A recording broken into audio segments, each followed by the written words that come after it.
Police कहीं पकड़ ना ले, जबकि इसमें ये निश्चित रहता है कि पुलिस पकड़ भी लेगी तो न्यायालय भेजेगी और न्यायालय से जमानत हो जाएगी, फिर छूट कर आ जाएंगे। तो जब ऐसे मामलों में इतना छुपते हैं लोग, जब तक जमानत नहीं मिल जाती, तो आप विचार करें कि वो व्यक्ति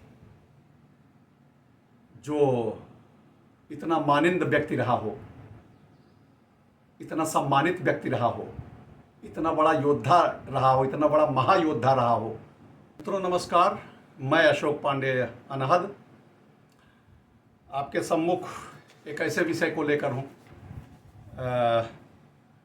जिसके बारे में एक सज्जन मेरे किसी वीडियो पर कमेंट किए कि नेताजी के बारे में जो अब बता रहे हैं लोग, जिनका मैं इंटरव्यू ले रहा हूँ या साक्षात्कार ले रहा हूँ या जिनसे वार्ता कर रहा हूँ, तो उनके बारे में इन्होंने टिप्पणी की थी कि उन जो नेताजी से जुड़े हुए लोग थे गुमनामी पीरियड में, उनके गुमनाम रहने के समय, अज्ञातवास में उनके रहने के समय, उनके बारे में इन्होंने कहा कि वो लोग उस समय क्यों नहीं बाहर निकल के आए या उस समय क्यों नहीं सार्वजनिक रूप से बताए कि ये जो बाबा जी यहाँ रह रहे हैं, भगवान जी जिनको कहते हैं, ये भगवान जी नहीं बल्कि ये सुभाष चंद्र बोस जी हैं। तो ऐसा बहुत से लोग कहते मिलेंगे आपको। तो मित्रों, मैं उनसे बताना चाहूँगा और उन सभी मित्रों से बताना चाहूँगा जो इस संशय में हैं, जो इस विषय की गंभीरता को नहीं समझते हैं कि उस समय आखिर बता दिया जाता तो होता क्या देश में। मैं बताना चाहूँगा कि उस समय लोग इसलिए नहीं बताते थे कि पहली बात तो जो वो संत थे गुमनामी बाबा जिनको बाद में नाम मिला, और भगवान जी जिनको कहते थे, जो नेताजी सुभाष चंद्र बोस थे, वो बहुत कम लोगों से मिलते थे। उनके आसपास मात्र 12, 14, 15 लोगों का ही आवागमन होता था। वो भी 12, 14, 15 लोग जो होते थे वो ऐसे लोग होते थे जिन्हें बहुत जांच परख के बाद वो अपने पास आने की अनुमति देते थे। उनको शपथ देते थे, उनसे बता दिया जाता था कि यहाँ की बात यहीं तक रखोगे, बाहर कहीं किसी से कोई चर्चा करने की आवश्यकता नहीं इस विषय पे। तो पहली बात तो जांच परख, और उसके बाद अगर पास जाने की अनुमति मिली तो वो वचन, वो शपथ कि कहीं कुछ बताना नहीं है। एक तो ये कारण था, और बहुत धीर वीर गंभीर लोगों को ही वहाँ जाने की अनुमति मिलती थी, जिन्हें वो समझ जाते थे कि हाँ ये गोपनीयता बरकरार रखेगा, वो गोपनीयता बना के रखेगा मेरे बारे में। ऐसे लोगों को वो बुलाते थे, ऐसे लोग उनसे मिल पाते थे, ऐसे लोग उनके शिष्य बन पाते थे।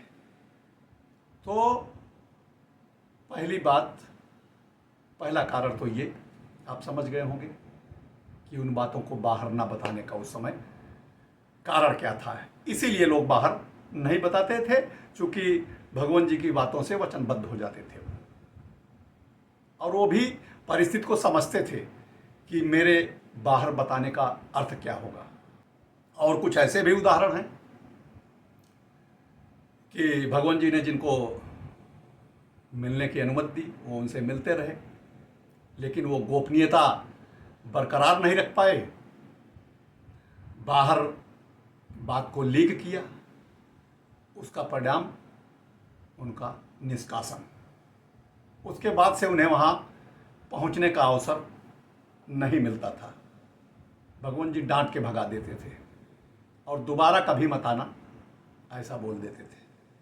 भगवान जी, जैसा कि मैंने कई बार चर्चा की है, उनके शिष्यगण भी बताते हैं कि उच्च आध्यात्मिक शक्तियों से ओतप्रोत थे, उन लोगों बहुत सी चीज़ें ऐसी थी जो शिष्यों के आने पर भगवान जी पूछ लिया करते थे कि आज ऐसा तुमने क्यों किया, या आज वहाँ ये क्या हुआ। तो लोग आश्चर्यचकित हो जाते थे कि आखिर ये जान कैसे जाते हैं, जान कैसे गए इस बात को। तो लोगों के बीच एक डर ये भी रहता था कि अगर मैं इनके बारे में कहीं बोलूंगा तो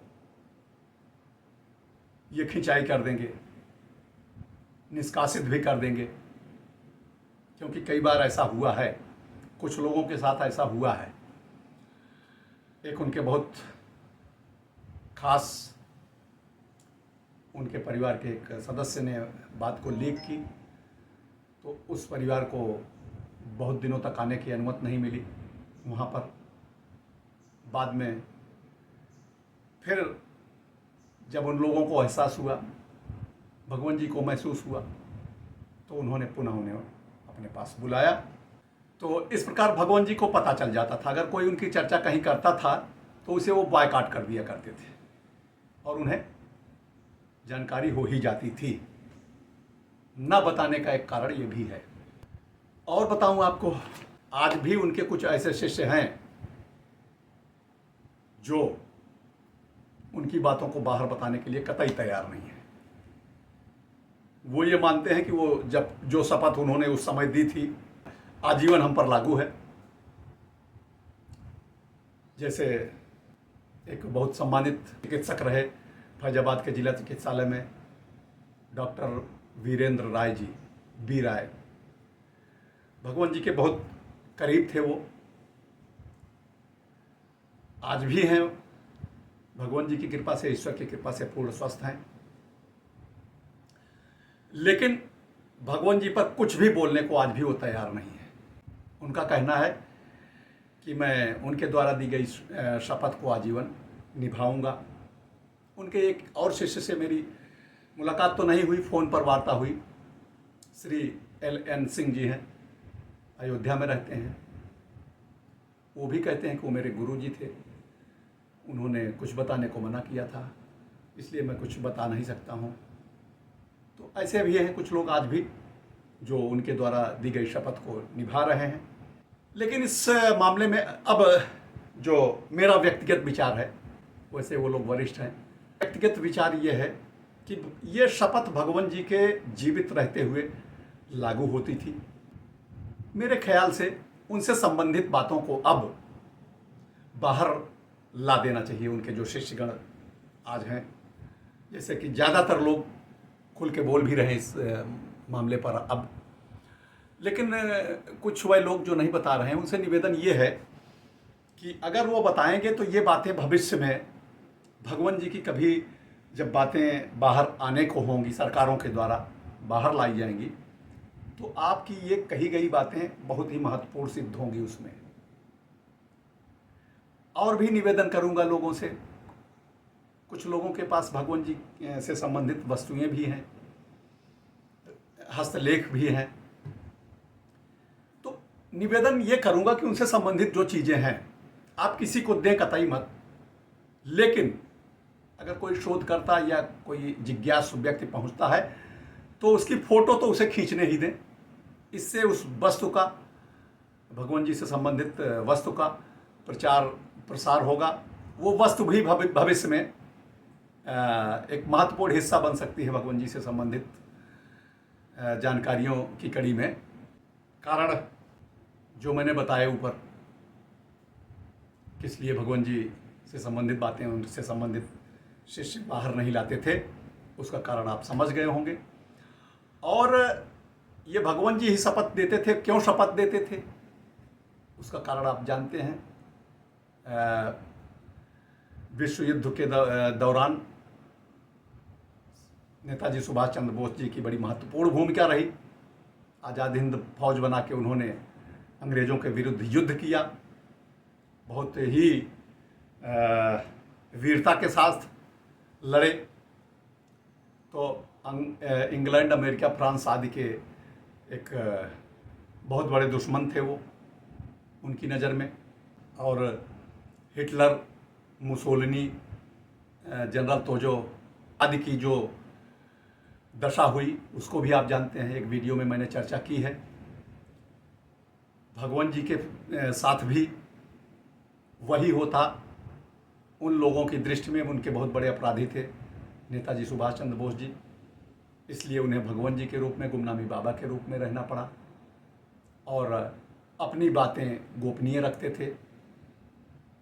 वो सज्जन लोग जो कहते हैं कि तब क्यों नहीं बताए लोग, या नेताजी बाहर क्यों नहीं आए, तो उनको बता देता हूँ कि आज के समय में छोटी सी धाराएं हैं, 151, 107, 16 आदि। अगर ये धाराएं किन्हीं कारणों से दो पक्षों में आपसी लड़ाई हुई और पुलिस ने ये छोटी छोटी धाराएं अगर लगा दी तो भागे रास्ता नहीं मिलता है। मैंने देखा है गांव में गन्ने और अरहर के खेत में गुप्त स्थानों पर लोग छुपे छुपे फिरते हैं कि पुलिस कहीं पकड़ ना ले, जबकि इसमें ये निश्चित रहता है कि पुलिस पकड़ भी लेगी तो न्यायालय भेजेगी और न्यायालय से जमानत हो जाएगी, फिर छूट कर आ जाएंगे। तो जब ऐसे मामलों में इतना छुपते हैं लोग, जब तक जमानत नहीं मिल जाती, तो आप विचार करें कि वो व्यक्ति जो इतना मानिंद व्यक्ति रहा हो, इतना सम्मानित व्यक्ति रहा हो, इतना बड़ा योद्धा रहा हो, इतना बड़ा महायोद्धा रहा हो, विश्व स्तरीय शक्तियां जिसका सम्मान करती थी, और उन्हीं में से कुछ विश्व स्तरीय शक्तियां जिनकी बहुत बड़ी दुश्मन भी थी। ऐसा कहा जाता है कि उनके युद्ध अपराधी भी माने गए थे ये। तो आप विचार करें कि वो क्यों बाहर आएंगे, या जो उनके शुभचिंतक गण थे ये बातें बाहर क्यों लाएंगे, क्यों बताएंगे किसी से कि वो जो मैं जिनके साथ रहता हूँ या जिन बाबा जी के पास मैं जाता हूँ वो नेताजी सुभाष चंद्र बोस हैं। ऐसा क्यों बताएंगे वो? और अब बता रहे हैं लोग, तो उसका कारण है कि अब नेताजी हैं नहीं। अब उनकी भी इच्छा है कि ये बातें बाहर आएं और पूरा देश, पूरा विश्व जाने कि हाँ वो नेताजी थे। तो मित्रों, मैं उम्मीद करता हूँ कि मेरे द्वारा दी गई ये जानकारी आपको अच्छी लगी होगी। नमस्कार। नेताजी को शत शत नमन।